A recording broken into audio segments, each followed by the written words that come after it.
Hello everyone. तो हम लोग बीपीएससी एईडीओ का जो एग्ज़ाम कंडक्ट हुआ था 17-18 को, उसका क्वेश्चन पेपर किसी के द्वारा भेजा गया है जिसका हम लोग एनालिसिस करने वाले हैं। इस एनालिसिस से हम ये पता लगाएंगे कि बीपीएससी जो एग्ज़ाम कंडक्ट करवाती है उसमें किस तरह के क्वेश्चंस पूछती है। जैसे कि उसमें अगर कोई पीवाईक्यू आता है या फिर एनसीईआरटी से रिलेटेड क्वेश्चंस आता है तो हम उसे फाइंड आउट करेंगे और ये हमारे लिए एज प्रैक्टिस भी हो जाएगा। तो चलिए हम लोग एक एक करके इस क्वेश्चन को एनालिसिस करते हैं। तो पहला जो क्वेश्चन है वो करंट अफेयर से है। पहला क्वेश्चन में बोल रहा है कि जो यूरिया गोल्ड बना है उसमें सल्फर मिला करके बनाया गया है ताकि जो वेस्टेज है उसको कम किया जा सके और प्लांट के न्यूट्रिएंट को अपटेक किया जा सके, यानी बढ़ाया जा सके। बहुत से सॉइल है इंडिया के जो जिनमें ऑर्गेनिक की कमी है, कार्बन माइक्रोन्यूट्रिएंट्स और एसेंशियल माइक्रोन्यूट्रिएंट्स की कमी है। तो ये जो है ये इसका आंसर हो जाएगा कि A is correct and R is correctly explanation of A. उसके बाद सेकंड क्वेश्चन है, एफिशिएंसी है एग्रीकल्चर मार्केटिंग को उससे इम्प्रूव करने के लिए ई नामक स्कीम चलाया गया जिसमें 5 करोड़ पर एग्रीकल्चर प्रोड्यूस मार्केट कमेटी में दिया गया। तो इसका जो पहला स्टेटमेंट है वो सही है लेकिन दूसरा स्टेटमेंट गलत है क्योंकि इसमें 5 करोड़ नहीं दिया गया है, अराउंड 75 लाख दिया गया है अप्रॉक्स। तो इसका आंसर हो जाएगा ओनली वन इज करेक्ट। तीसरा क्वेश्चन है यहाँ पे कि इकोनॉमिक सर्वे ऑफ इंडिया 2024 और 25 के अकॉर्डिंग इंडिया जो है ग्लोबल मैन्युफैक्चरिंग में 2.8% शेयर करता है। ठीक है।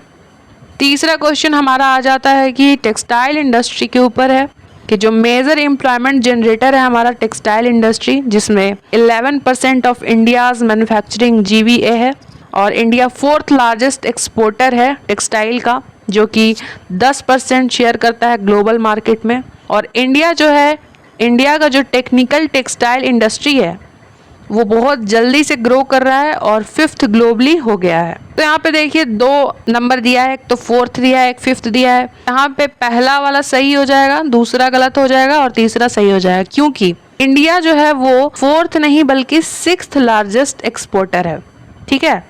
तो इसका आंसर हो जाएगा 1 और 3 डी। उसके बाद 5th क्वेश्चन है कि 2025 के ग्लोबल इनोवेशन इंडेक्स में वर्ल्ड इंटेलेक्चुअल प्रॉपर्टी ऑर्गेनाइजेशन में इंडिया का रैंक 38 रहा है, यानी कि बी। ठीक है। अब आगे देखते हैं, आगे भी क्वेश्चन करंट अफेयर से ही है कि जो विकसित भारत है जिसका 2047 तक यह गोल है कि सेल्फ रिलायंस, एम्प्लॉयमेंट जनरेशन और फूड सिक्योरिटी हो, वहीं नेशनल क्रिटिकल मिनरल मिशन के अकॉर्डिंग 1200 साइट को इंश्योर किया गया है, उसमें mineral essential for energy, industry and defence. तो इसका आंसर हो जाएगा बी, यानी 1 और 2 बोथ आर ट्रू। अब हमारा 7th क्वेश्चन है कि इनमें से कौन सा स्टेट है जो वर्ल्ड का फुल्ली ऑर्गेनिक फार्मिंग स्टेट बन चुका है, तो वो है सिक्किम। ठीक है। फिर 8th क्वेश्चन है रेवेन्यू सरप्लस, ये भी करंट अफेयर से है। 2025-26 का 0.8% रहा था, वहीं फिजिकल डिफिसिट यहाँ पे 3% से गया और 9.2% ऑफ जीएसडीपी रहा। 2023 और 24 का बिहार पर कैपिटा रहा है जो कि करंट प्राइस से कम रहा है और 1/3 इंडिया के पर कैपिटा जीएसडीपी से रहा है। तो इसका आंसर हो जाएगा 1, 2 और 3 तीनों के तीनों सही है, यानी कि डी। उसके बाद यहाँ पे 9th क्वेश्चन है जिसमें बोल रहा है कि इनमें से कौन सा डिस्ट्रिक्ट बिहार का centre of excellence for T बना है, प्रमोट करता है holistic growth of T sector, तो वो है हमारा किशनगंज। ठीक है। अब 10th क्वेश्चन है कि जो संकल्प योजना है वो सेंट्रल स्पॉन्सर किया गया स्कीम है और वर्ल्ड बैंक के द्वारा फंड किया गया है। और दूसरा स्टेटमेंट बता रहा है कि ये इनोवेटिव प्रोग्राम है जो कि इंक्रीज करता है productivity of agriculture in Bihar. तो इसका उत्तर हो जाएगा नाइदर 1 नॉर 2। ठीक है। क्योंकि ये वर्ल्ड बैंक से फंड तो करता है लेकिन ये कोई योजना नहीं है। और फिर हमारा 11th क्वेश्चन है कि जो जीएसटी रिफॉर्म 2025 है उसके साथ जो चैलेंजेस आए हैं एम्प्लॉयमेंट जनरेशन को लेकर के, और में ऑल ऑफ द एबव आ जाएगा क्योंकि अफोर्डेबिलिटी भी हो जाएगी, यानी कि सामर्थ्य, गरीबी निवारण और निर्यात बढ़ाना, यानी कि एक्सपोर्ट बूस्टिंग। तो इसका आंसर हो जाएगा डी। उसके बाद 12th क्वेश्चन है हमारा फैक्ट बेस्ड करंट अफेयर है, तो इसका जो डेट है, ISRO reusable launch vehicle Pushpak जो कैरिड हुआ था वो कौन से तारीख को हुआ था, तो वो हुआ था 22 मार्च 2024। उसके बाद नव लिक्विड रॉकेट इंजन जो टेस्ट हुआ था, तो ये हुआ था 9 मई 2024। इसरो लॉन्च किया था इनसैट 3DS सैटेलाइट, तो वो कौन से तारीख को हुआ था, तो वो फरवरी 17 2024।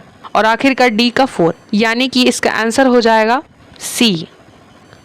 ठीक है, उसके बाद हम लोग आगे बढ़ते हैं। तो 13th क्वेश्चन में पूछ रहा है, शंघाई कॉरपोरेशन ऑर्गेनाइजेशन समिट हुआ था 31 अगस्त 2025। ये भी करंट अफेयर से क्वेश्चन आया। उसके बाद 14th है, रुद्राक्ष जो है वो सबसे लंबी मालगाड़ी जो कि शुरू की गई, और ये ट्रेन है 4.5 किलोमीटर लॉन्ग है, जो कि 354 डिब्बे को कैरी करती है।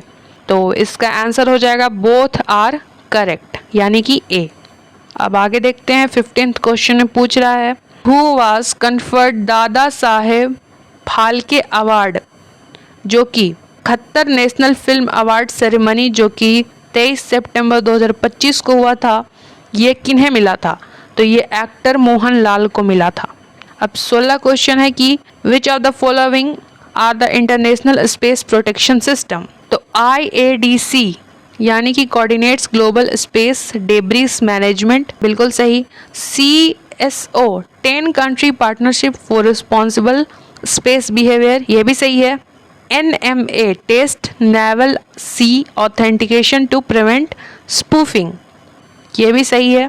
COPUOS 2019 guidelines for space sustainability and debris mitigation, ये भी सही है, यानी कि डी, यानी कि इसमें चारों के चारों सही हैं। अब 17th क्वेश्चन में बोल रहा है कि 2025 मई में कौन सा नेपाल का ग्लेशियर को डेड डिक्लेयर कर दिया गया, वो था याला ग्लेशियर, यानी कि डी ऑप्शन हमारा सही हो जाएगा। अब 18th क्वेश्चन में देखते हैं कि ये व्यक्ति हैं, क्या इन्होंने ये किताब लिखा है, तो Anupam Kher Mother Mary comes to me नहीं लिखा, अमीश त्रिपाठी ने द चोला टाइगर्स को लिखा था, तो यहीं पे ये दोनों कट जाता है ऑप्शन। तो हमारा बचा DY चंद्रचूड़ ने लिखा था व्हाई द कॉन्स्टिट्यूशन मैटर्स, यानी कि इसका आंसर हो जाएगा सी। अब 19th क्वेश्चन है हमारा कि PMKVY यानी कि प्रधानमंत्री कौशल विकास योजना, जो कि स्किल बेस्ड इंस्टीट्यूशनल ट्रेनिंग है, promoting sustainable livelihoods, regular monitoring and evaluation, development of training infrastructure. हालांकि इसमें ये रेगुलर मॉनिटरिंग वाला भी हो सकता है, पर इस ऑप्शन में चारों के चारों साथ नहीं दिया है, तो यहाँ पे जो सबसे स्ट्रॉन्ग आंसर बनता है वो 1, 2 एंड 4 बनता है, यानी कि हमारा सी ऑप्शन सही हो जाएगा। उसके बाद हमारा 20th क्वेश्चन है, दीनदयाल अंत्योदय योजना national urban livelihood mission, DAYNULM, ये नाम ही पहले दे दिया। तो Jawaharlal Nehru national urban renewable mission, इसे स्कीम को अरेंज करना है, तो इसमें पहले आ जाएगा हमारा 2 जवाहरलाल नेहरू अर्बन योजना, उसके बाद आ जाएगा हमारा दीनदयाल, ठीक है, उसके बाद हमारा आ जाएगा द अटल मिशन, और आखिर में आ जाएगा रियल एस्टेट, यानी कि 2, 1, 3, 4, यानी कि बी ऑप्शन हमारा सही हो जाएगा। अब नेक्स्ट क्वेश्चन है हमारा 21, तो इसमें जो दिए हुए कंट्री उनके कैपिटल से मैच करना है, तो लेबनान का हो जाता है बेरूट, इजिप्ट का हो जाएगा कायरो, युगांडा का हो जाएगा कंपाला, और स्लोवाकिया का हो जाएगा ब्रातिस्लावा। तो हमारा ये ऑप्शन हो जाएगा डी, ठीक है। अब 22 क्वेश्चन में क्या है, तो श्री CP राधाकृष्णन जो थे वो वाइस प्रेसिडेंट बने थे सितंबर 12, 2025 को, और इन्होंने इंडिया ब्लॉक कैंडिडेट को हराया था 452 वोट से। तो यहाँ पे कैच है कि जो विनिंग मार्जिन था वो 152 वोट्स का था, यानी कि उन्होंने 452 वोट्स पाया था, हराने के लिए 152 ही वोट्स चाहिए थे। A is correct but R is not correct हो सकता है। अब आगे देखते हैं। तो 23 क्वेश्चन है हमारा, इसमें बोल रहा है कि जो नेशनल कॉन्फ्रेंस हुआ था वुमेन एम्पावरमेंट को लेकर के लोकसभा स्पीकर श्री ओम बिरला ने किया था सितंबर 14, 2025 को, और 2 डे नेशनल कॉन्फ्रेंस हुआ था parliamentary and legislative committee on empowerment of women, जो कि तिरुपति सिटी ऑफ आंध्र प्रदेश में हुआ था। तो इसका आंसर हो जाएगा ए, दोनों के दोनों सही हैं, ठीक है। अब आगे देखते हैं 24th क्वेश्चन क्या कह रहा है। तो according to People's linguistic survey India, यानी कि भाषाओं के सर्वे पे इंडिया जो है वो second highest number of languages पे आता है। लैंग्वेजेस हैं 840। तो यहीं पे गलत हो जाता है कि हमारे यहाँ 780 लैंग्वेजेस हैं। तो इसका आंसर हो जाएगा A is correct but R is not correct, यानी कि डी। अब हमारा नेक्स्ट क्वेश्चन है कि जो पॉलिसी थी जियोथर्मल एनर्जी पॉलिसी 2025, ये policy tap India's untapped geothermal resources थी।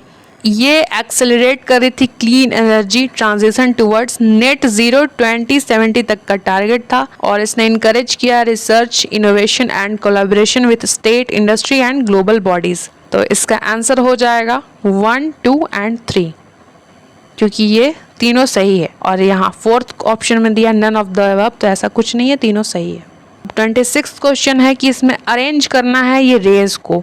तो देखिए सबसे पहले आ जाएगा हमारा हाईएस्ट से लोवेस्ट की ओर, तो अल्ट्रा वायलेट आ जाएगा पहले, उसके बाद आ जाएगा हमारा इंफ्रारेड, उसके बाद आ जाएगा माइक्रोवेव रेडिएशन, यानी कि 3, 1, 2। तो 3, 1, 2 है सी, यानी कि सी ऑप्शन हमारा सही हो जाएगा। अब 27th क्वेश्चन कह रहा है कि eight highest position in the vertical circular motion, ये फिजिक्स का क्वेश्चन है, tension in the string is minimum at the highest point, the tension equal to centrifugal force minus weight of the body. This is the minimum value for tension throughout the motion. यानी कि ये दोनों के दोनों सही बात कह रहा है, तो ऑप्शन हमारा सही हो जाएगा ए। उसके बाद 28th क्वेश्चन है हमारा, कंडक्टर के संदर्भ में the valence band and the conduction band overlap each other. The resistivity of conductor decreases exponentially with temperature. Conductors conduct the electric current less than semiconductors and greater than insulators. तो इसका answer हो जाएगा A, only first is correct. अब हमारा 29th question है, when a pendulum is taken to moon, its time period will decrease. Moon पे value of gravitational constant g will be increase that in turn decrease the time period of the pendulum. तो इसका answer हमारा हो जाएगा none of the above, ठीक है, क्योंकि ऐसा कुछ नहीं होता है। 30th क्वेश्चन है हमारा कि direction of magnetic field around a current carrying wire can be determined by using the right hand thumb rule, ठीक है, इसका आंसर हो जाएगा ए। अब 31st क्वेश्चन है कि which of the following law support the fact that it is difficult to fix a nail on a freely suspended wooden frame. तो इसका आंसर हो जाएगा Newton's third law of motion, ठीक है। फिर हमारा 32nd क्वेश्चन का आंसर हो जाएगा ऑल ऑफ द अबव, क्योंकि इसमें पूछ रहा है कि वो two vibrating particles same phase में कब कहलाएंगे, तो ये तीनों के तीनों ऑप्शन सही हैं। तो उसके बाद हम लोग 33rd देखते हैं। तो कह रहा है कि जो गैल्वेनोमीटर है can be converted into volt meter by connecting it with which of this. तो इसका आंसर हो जाएगा हमारा high resistance wire in series, ठीक है। ये सारे एनसीईआरटी के क्वेश्चन है, ये फिजिक्स वाले। ये भी देखिए एनसीईआरटी का क्वेश्चन है कि स्टार क्यों ट्विंकल करते हैं, तो आंसर हो जाएगा बी, ठीक है। 35th क्वेश्चन है कि the significance of Hubble constant is, तो इसका आंसर हो जाएगा हमारा ए कि it measures the rate of expansion of universe, Hubble constant. फिर हमारा 36th क्वेश्चन पूछ रहा है कि रूमेटॉइड आर्थराइटिस के ट्रीटमेंट में कौन सा मेटल यूज करते हैं, तो वो है गोल्ड, तो इसका आंसर हो जाएगा सी। उसके बाद हमारा 37th क्वेश्चन है कि इनमें से सबसे स्ट्रॉन्गेस्ट ऑक्सीडाइजिंग एजेंट कौन सा है, तो वो है हमारा फ्लोरीन, ठीक है, इसका आंसर हो जाएगा बी। ये भी एनसीईआरटी का ही क्वेश्चन था। उसके बाद हमारा 38th क्वेश्चन है कि the rate of diffusion of methane at a given temperature is twice that of an unknown gas, the molar mass of unknown gas is, तो इसका आंसर हो जाएगा 64। उसके बाद 39th क्वेश्चन कह रहा है कि बोरोन जो है इनमें से किसके साथ एनॉइन फॉर्म नहीं करेगा, तो वो है BF, क्योंकि इसमें क्या होगा कि बोरोन को इसमें 6 बॉन्ड्स लगेंगे और 12 इलेक्ट्रॉन्स लगेंगे बॉन्ड बनाने के लिए, जो कि पॉसिबल नहीं है। उसके बाद हम लोग 40th क्वेश्चन देखते हैं। इसमें बोल रहा है कि इनमें से सबसे ज़्यादा कोवेलेंट कैरेक्टर किस में दिखेगा, तो वो है हमारा AlCl3 यानी कि डी हो जाएगा हमारा आंसर। उसके बाद हम देखते हैं 41st क्वेश्चन में क्या पूछ रहा है। तो carboxylic acid does not give the test for carbonyl group. The carbonyl carbon of the carboxylic group is electron deficient and hence it is less susceptible to nucleophilic attack. तो इसका answer हो जाएगा both are correct। ठीक है, तो आप देख सकते हैं कैसे फिजिक्स से भी क्वेश्चंस आते हैं। उसके बाद हमारा 42nd क्वेश्चन है कि कौन सा इसमें से स्वीटेस्ट शुगर है, तो हमारा फ्रुक्टोज है। ये नेचुरली सबसे ज़्यादा स्वीटेस्ट शुगर कहलाता है, ग्लूकोज बॉडी बनाती है, तो आंसर हमारा है फ्रुक्टोज। उसके बाद 43 क्वेश्चन में कह रहा है कि कोड्स के अकॉर्डिंग मैच करना है, तो इसमें हमारा निकल जो है वो मॉन्ड प्रोसेस हो जाएगा। उसके बाद Cu हमारा इलेक्ट्रोलाइसिस हो जाएगा, Zr हमारा वैन एरकिल प्रोसेस हो जाएगा, G हमारा जोन रिफाइनिंग हो जाएगा। तो इसका आंसर हमारा हो जाता है A। ठीक है, अब आगे देखते हैं। तो आगे 44th क्वेश्चन में क्या कह रहा है, तो इसमें क्रोनोलॉजिकली ऑर्डर में अरेंज करना है। ये अब बायो का क्वेश्चन आ गया। अब देखिए यहाँ पे कह रहा है, तो इसमें सबसे पहले कौन सा आ जाएगा, तो लिनोइस आर्टिफिशियल सिस्टम आ जाएगा। उसके बाद Bentham and Hooker's natural system आ जाएगा। उसके बाद हमारा Engler and Prantl's phylogenetic system आ जाएगा। उसके बाद विटेकर्स 5 किंगडम सिस्टम आ जाएगा। And lastly APG system for flowering plants, यानी कि BCDAE, यानी कि हमारा आंसर हो जाएगा डी। उसके बाद 45th क्वेश्चन में पूछ रहा है, ये भी बायो का ही क्वेश्चन है, कि the conversion of succinate to फर्टेनेट in the TCA cycle is unique because it is the only step catalyzed by an enzyme embedded in the inner mitochondrial membrane and directly links the TCA cycle to the electron transport chain। तो इसमें ये जो statement है ये बिल्कुल सही बता रहा है। सेकेंड स्टेटमेंट देखते हैं, तो oxidative phosphorylation is the only stage of cellular respiration where oxygen is directly consumed and all ATP is generated in the stages produced by substrate level phosphorylation। तो यहाँ पे substrate level नहीं होगा, यहाँ पे चेमियोस्मोसिस होगा। तो यही पे स्टेटमेंट गलत हो जाता है। उसके बाद थर्ड स्टेटमेंट है कि ग्लाइकोलाइसिस में द एंजाइम फोस्फोफ्रक्टोकाइनेज 1 यानी कि PFK1 is allosterically inhibited by high concentration of ATP and citrate, making its a key regulatory point for both glycolysis and the TCA cycle. ये भी बिल्कुल सही स्टेटमेंट है। तो इसका आंसर हो जाएगा 1 and 3 ओनली, यानी कि C ऑप्शन। ठीक है, उसके बाद हम लोग नेक्स्ट क्वेश्चन देखते हैं 46 क्या कह रहा है। तो ये भी बायो का क्वेश्चन है। Niche of organism is the area as species can occupy in the face of exploitative competition. नहीं, the habitat the exist in the nature as oppose to the ideal. ये भी नहीं होगा। The habitat of species within a community resulting from culling. ये भी नहीं होगा। The life pattern that the organism actually assumes. ये उसका सही उत्तर, यानी कि डी। अब नेक्स्ट क्वेश्चन देखते हैं 47 कह रहा है कि जब किसी पेड़ पे हरा लाइट पड़ेगा तो उसका क्या रिफ्लेक्ट होगा, तो उसका आंसर हो जाएगा कि वो ब्राइटर दिखेगा। उसके बाद ये भी क्वेश्चन आ जाता है बायो से। तो जेड स्कीम फोटोसिंथेसिस का ये इलेक्ट्रॉन फ्लो दिखा रहा है, इसमें से कौन सा सही नहीं है ये बताना है। तो इसमें जो सब गलत है वो है 1 and 4। इसका आंसर हो जाएगा हमारा C 1 and 4।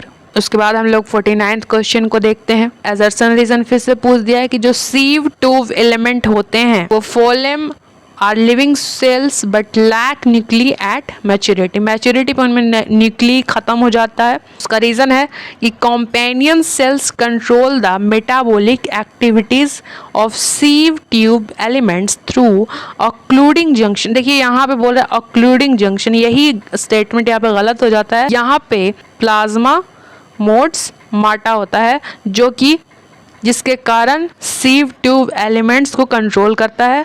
तो यहाँ पे जो आंसर हो जाएगा वो A is correct, or is not correct हो जाएगा, यानी हमारा बी ऑप्शन सही है। 50th क्वेश्चन कह रहा है कि जो mtDNA हैप्लोग्रुप्स M31 और M32 में ऑब्जर्व होता है वो ओंगे एंड ग्रेट अंडमानीज पॉपुलेशन में रिप्रेजेंट है ancient maternal lineages and have undergone in situ evolution on the Andaman Island, isolated since the initial out of Africa coastal migration approx 50 to 70,000 years ago.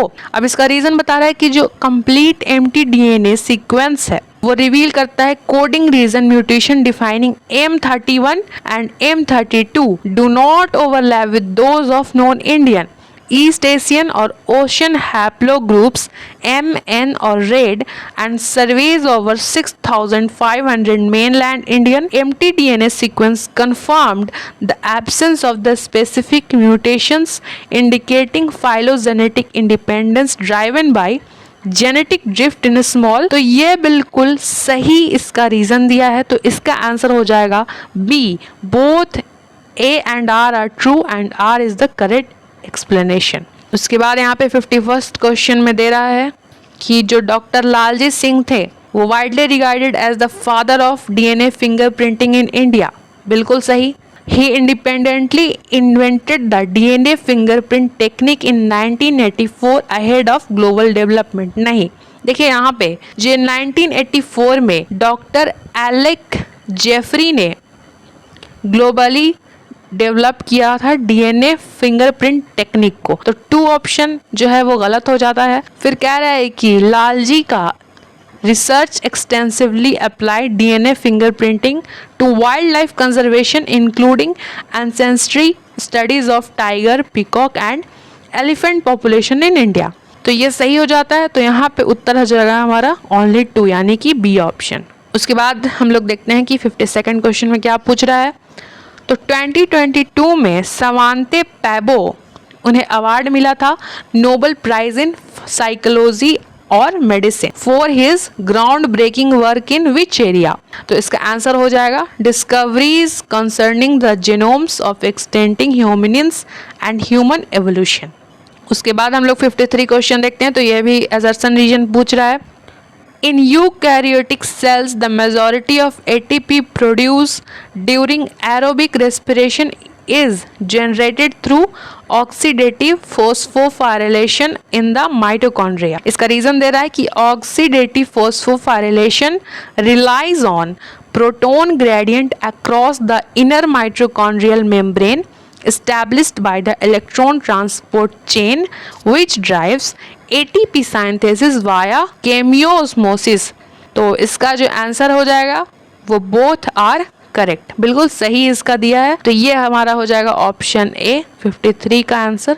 उसके बाद हम लोग आगे देखते हैं, तो 54 में मैच द फॉलोइंग दिया है। जो 2019 में राखी गढ़ी हम लोगों ने पढ़ा था अभी NCERT में राखी गढ़ी के बारे में, यहाँ के जो अवशेष मिले हैं उनके DNA स्टडी के अकॉर्डिंग मैच करना है। तो पहला जो यहाँ पे दिया है वो कह रहा है कि जो DNA सोर्स मिले हैं एंशिएंट सैंपल वो मैच हो जाएगा स्केलेटन रिमेन्स, यानी कि जो स्केलेटन रिमेन्स के DNA सैंपल मिले हैं। उसके बाद सेकंड है primary ancestry component identified in mixture of ancient Iranian related farmer हर्डर and ancient ancestral south Indians.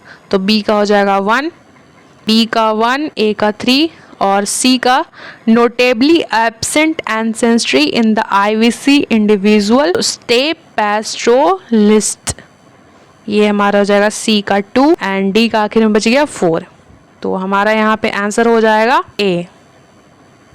ठीक है, अब आगे देखते हैं हम लोग 55th क्वेश्चन क्या कह रहा है कि फोरेंसिक एनालिसिस जो कि 282 स्केलेटन मिले हैं अबॉन्डेंट वेल से जो कि अंजाला पंजाब में है, 2014 का ये एनालिसिस है जिसमें ये कंफर्म किया जाता है कि वो जो स्केलेटन मिले हैं वो 1857 के सिपाही विद्रोह के इंडियन सोल्जर्स के स्केलेटन मिले हैं।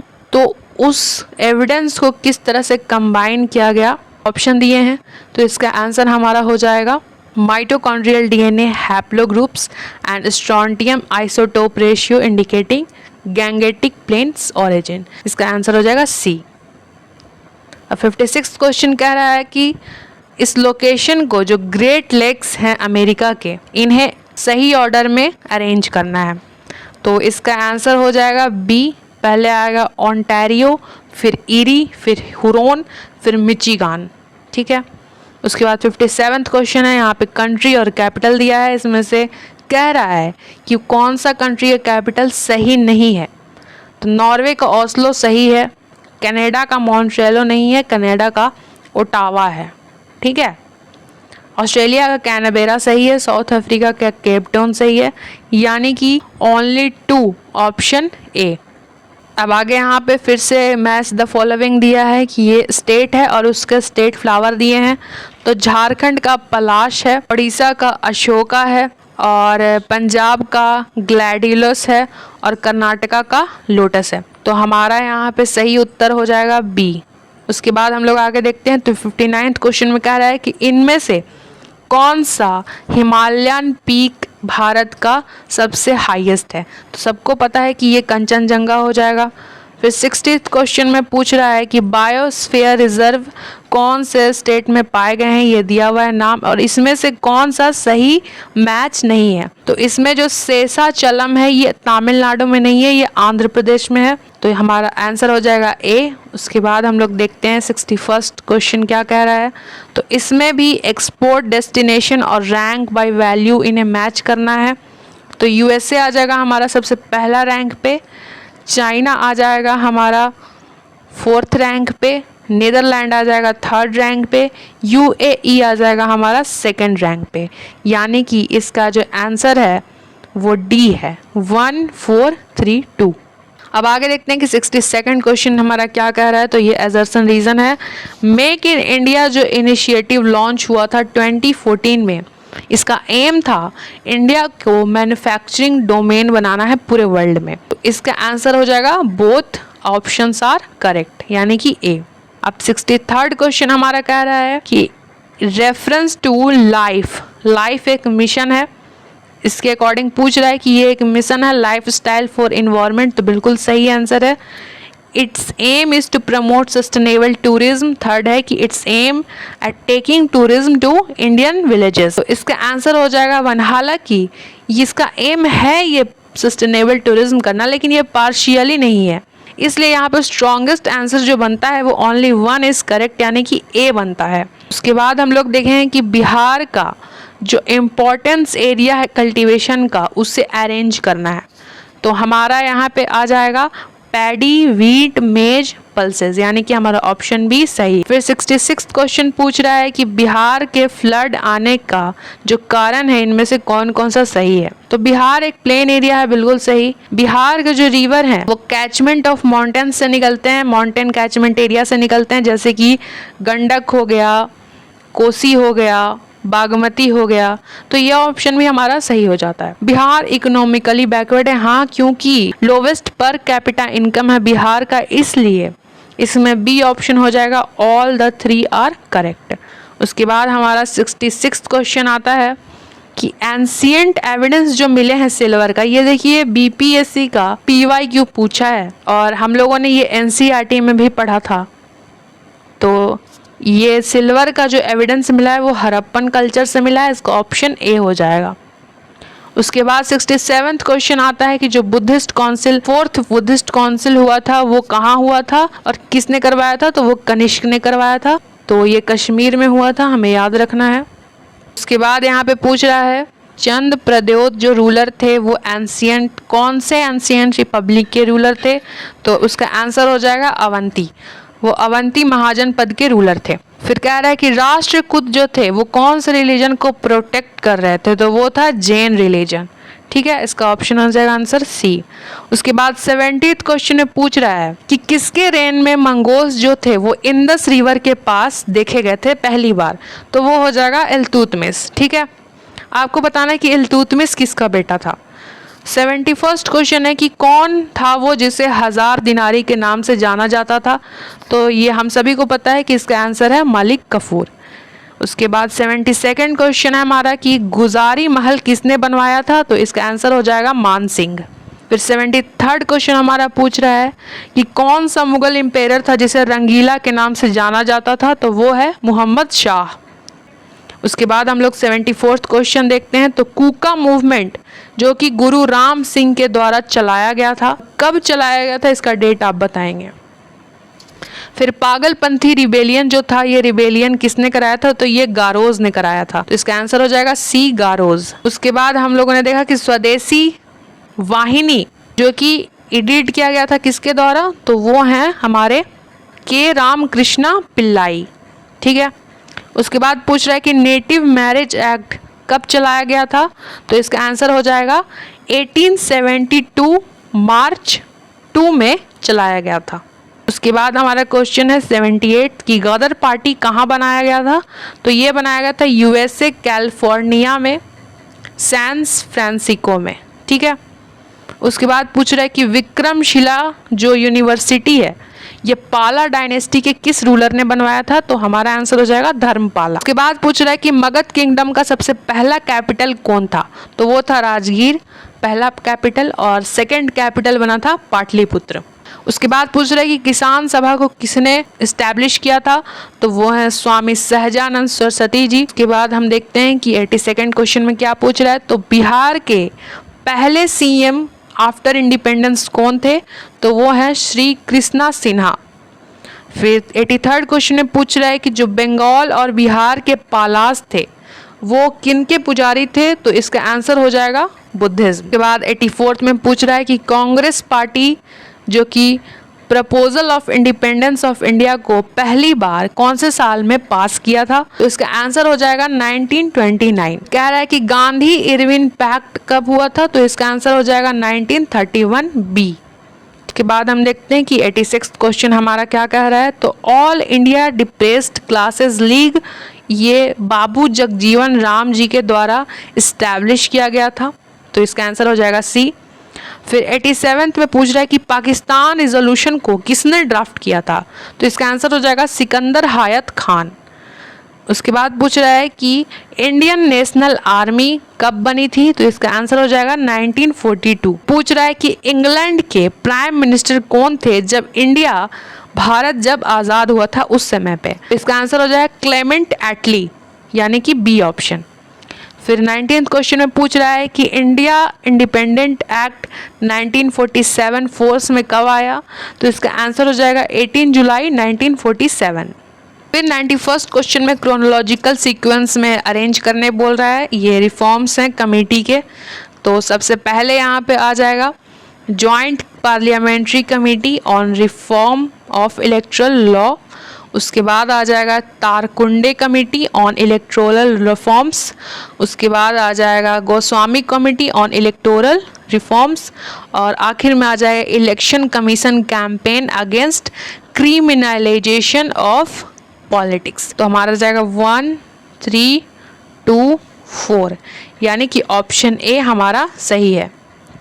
उसके बाद 92nd में पूछ रहा है, ये पॉलिटी से क्वेश्चन है। असर्शन रीजन है कि the constitution has described as a union of states and not a federation. और इसका रीज़न दे रहा है कि Indian polity is a result of agreement between states to form an indestructible union. तो इसका असर्शन सिर्फ सही होगा, रीज़न इसका सही नहीं होगा। ठीक है। तो इसका आंसर हो जाएगा A is true while R is false. ठीक है, सी। उसके बाद हम लोग आगे देखते हैं 93rd क्वेश्चन पूछ रहा है, ये भी पॉलिटी से है कि constitution does not contain any specific procedure for the selection and appointment of the chief minister. ऐसा बिल्कुल नहीं है, तो ये ऑप्शन गलत हो जाता है। Upon death of incumbent chief minister if the ruling party appoints a new leader then the governor has to appoint the new leader as chief minister। ये भी स्टेटमेंट हमारा गलत हो जाता है, तो इसका आंसर हो जाएगा डी, नाइदर 1 nor 2। तो 94th में यहाँ पे मैच द फॉलोइंग दिया है। तो स्पीकर का क्या काम है, तो यहाँ पे हालांकि ये स्पीकर 3 में जाता और प्रेसिडेंट 1 में जाता, लेकिन यहाँ पे ऑप्शन नहीं दिया है तो हम लोग इसी के अकॉर्डिंग करेंगे। तो स्पीकर जो है makes mention in parliament about the annual financial statements, और प्रेसिडेंट को 1 पे लगाएंगे। Fixes the time limit for discussion of demands, ठीक है। फिर फाइनेंस मिनिस्टर का काम हो जाएगा participates in the 5 formulation of 5 year plan, और अटॉर्नी जनरल का काम हो जाएगा examines the financial operation of the executive. तो हमारा ऑप्शन ए यहाँ पे सही हो जाता है। उसके बाद 95th क्वेश्चन में क्या कह रहा है, तो the transfer of various governance function like the provision of education, health, sanitation and water was not mandate by the 73rd amendment act. तो ये सही उत्तर है। उसके बाद lack of finance of PRIs के बारे में पूछ रहा है, तो ये भी सही है। फिर कह रहा है despite there is the mandatory provisions for the reservation of for women and SC/ST in the PRIs, there is hardly any representation in this vulnerable groups। ये भी सही है। तो हमारा आंसर हो जाएगा 1, 2 एंड 3 यानी कि डी ऑप्शन। बाद 96th क्वेश्चन भी स्टेटमेंट बेस्ड है पॉलिटी का। इसमें पूछ रहा है बिल जो है स्टेट लेजिस्लेचर में जो पास होते हैं उसके कंसिडर में ये स्टेटमेंट्स है। अ bill passed by the assembly but pending in the council, ये बिल्कुल सही है। अ bill passed by the council but pending in the assembly, ये भी सही है। अ bill passed by the state legislature but pending the assent of the governor, ऐसा नहीं है।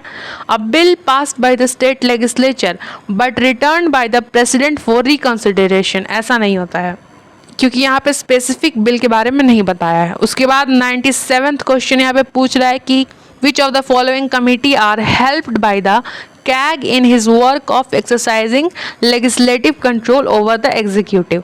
तो इसका आंसर हो जाएगा हमारा 1 एंड 4 यानी कि ए ऑप्शन, ठीक है।